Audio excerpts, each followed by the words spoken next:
میرے موضوع کی پہلی حدیث ہے اور بخاری شریف میں بھی ہے اور ترمذی شریف میں بھی آپ کو اس کے لفظ ملیں گے۔ حضرت جابر بن سمرہ رضی اللہ تعالیٰ عنہ فرماتے ہیں آپ چونکہ حضور کے ساتھ رہا کرتے تھے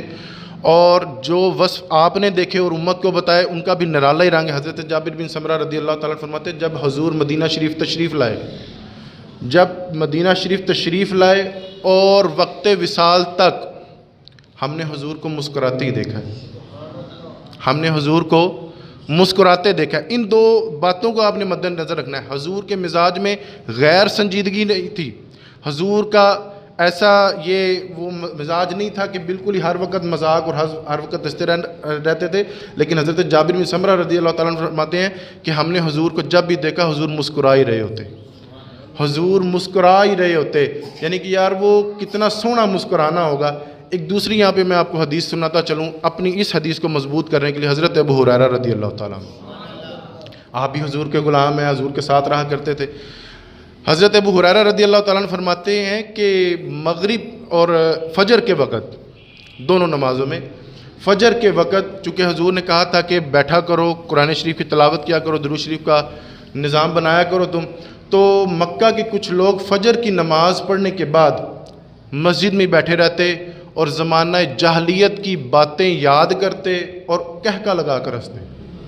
کہ دیکھ فلانا بندہ جی کرتا ہی، اور کہکا لگا کے ہنسنا اور پورا دھک کر کے ہنسنا، پورے دانتوں کے ساتھ ہنسنا اور منہ پھاڑ پھاڑ کے ہنسنا۔ وہ لوگ ہنستے تھے۔ حضرت ابو ہریرہ چشمدید گواہ اور کہہ رہے ہیں کہ وہاں پہ لوگ تو منہ کھول کے منہ پھاڑ پھاڑ کے ہنستے تھے، لیکن حضور بھی وہاں تشریف فرما آتے تھے۔ حضور ہنستے تو نہیں تھے لیکن حضور مسکرایا کرتے تھے، لیکن حضور کے مسکرانے میں بھی ایک سنجیدگی ہوتی تھی، حضور کے مسکرانے میں بھی ایک وقار ہوتا تھا، ایک روب ہوتا تھا، ایک دبدبا ہوتا تھا۔ کبھی بھی حضور نے شوخی والی بات، حضور نے غیر سنجیدہ بات اور پھر اس طرح کا جو معاملات ہے حضور نے کبھی اس طرح کا معاملات نہیں کیے، اور یہی اپنی امت کو سبق ہے کہ غیر سنجیدہ ہو جاؤ گے تو تم اپنے لفظوں کی قدر کھو دو گے، غیر سنجیدہ ہو جاؤ گے، غیر سنجیدہ رویہ کر لو گے، بے تکی باتیں۔ ہمارے اکثر لوگ ہمیں یہاں سے آ کے ملتے دکان پہ بھی مسجد میں بھی، تو وہ میں محسوس کرتا ہوں چاہے وہ اپنی محبت سے کہہ رہے ہوں، لیکن میں یہ محسوس کرتا ہوں جیسے شوخی میں بات نہیں کرتے، میرا فلانے نہ بھی تعلق ہے، میرا فلانا بھی جا رہا ہے، میرا فلانا بھی ٹھیک ہے، آپ رہنے دیں بات کو، آپ ہم سے بات کریں۔ اس طرح کی بے تکلفانہ گفتگو، اس طرح کا بے تکلفانہ انداز اور جس کی کوئی اہمیت ہی کوئی نہیں اور جس کا نہ سار ہے نہ پاؤں ہے، اور بڑی بڑی باتیں حضور مختصر بات کرتے اور اس میں بھی کئی اضافی ہوتے، حضور کے لفظ تھوڑے ہوتے،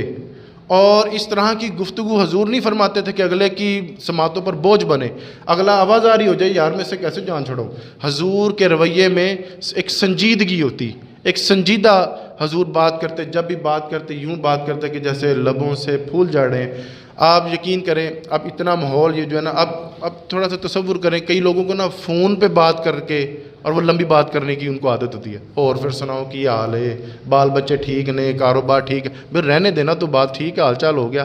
اب وہ بچوں کا بھی پوچھے جا رہا ہے، محسوس ہوتا ہے کہ جیسے یار میں سے اب کیسے جان چھڑواؤں، بندہ اپنے کام میں بھی۔ اچھا اس کا ایک دوسرا پہلو یہ ہے کہ ہر وقت ہی مذاق کرنا، آپ نے فون کر کے اگلے بندے کو مذاق تو کر دیا،